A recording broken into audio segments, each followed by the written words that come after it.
मैं प्रज्ञा। अमेरिका के राष्ट्रपति डोनाल्ड ट्रंप ने टैरिफ वॉर छेड़ रखा है। जी हां, ट्रंप सरकार ने कनाडा और मैक्सिको के साथ ही चीन पर भी अतिरिक्त टैरिफ लगाया है। वॉशिंगटन के इस कदम से चीन आग बबूला हो गया है।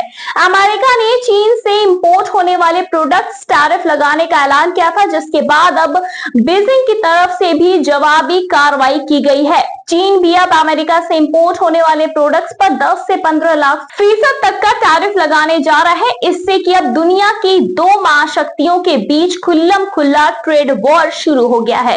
और इसके साथ ही ड्रैगन ने ट्रंप सरकार को खुले तौर पर युद्ध की भी धमकी दे डाली है। चीन का कहना है कि अगर अमेरिका युद्ध चाहता है, चाहे वो टैरिफ युद्ध हो या फिर व्यापार युद्ध हो या फिर कोई और युद्ध हो, तो हम अंत तक लड़ने के लिए बिल्कुल तैयार हैं। चीन के कदम के बाद अब हालात के और भी ज्यादा खराब होने के आसार हैं। दरअसल अमेरिका में ट्रंप सरकार बनने के बाद से ही चीन से इंपोर्ट होने वाले प्रोडक्ट पर टैरिफ लगाने की बात कही जा रही है और इसी के साथ डोनाल्ड ट्रंप ने चुनाव प्रचार अभियान के दौरान भी इसका उल्लेख कर चुके थे। सत्ता में आने के बाद चीन के खिलाफ कदम भी उठाया गया और इसके बाद चीन ने भी इसका जवाब दिया है। बीजिंग की तरफ से अमेरिका से इंपोर्ट होने वाले प्रोडक्ट पर 15% तक टैरिफ लगाने का ऐलान किया गया।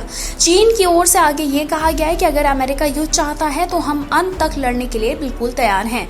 शी जिनपिंग की चीन की ओर से उठाए गए इस कदम का दुनिया के अन्य देशों पर भी असर पड़ने की आशंका है। बीजिंग की ओर से अमेरिका के कदम का जो जवाब है वो ये दिया गया है और इसी के साथ ही चीन का कहना है कि फेंटनाइल मुद्दा चीनी आयात पर अमेरिकी टैरिफ बढ़ाने का एक कमजोर बहाना है। हमारे अधिकारों और साथ ही साथ हितों की रक्षा के लिए हमारी जवाबी कार्रवाई पूरी तरह वैलिड है और आवश्यक है। चीन ने कहा कि अमेरिका में फेंटनाइल के लिए कोई और नहीं बल्कि खुद अमेरिका जिम्मेदार है और इसी के साथ मानवीय भावना और अमेरिकी जनता के प्रति सद्भावना के तहत हमने इस मुद्दे से निपटने में अमेरिका की सहायता के लिए और भी ज्यादा ठोस कदम उठाए हैं। लेकिन हमारे प्रयासों को स्वीकार करने के बजाय अमेरिका ने चीन को बदनाम करने और दोषारोपण करने की कोशिश की है।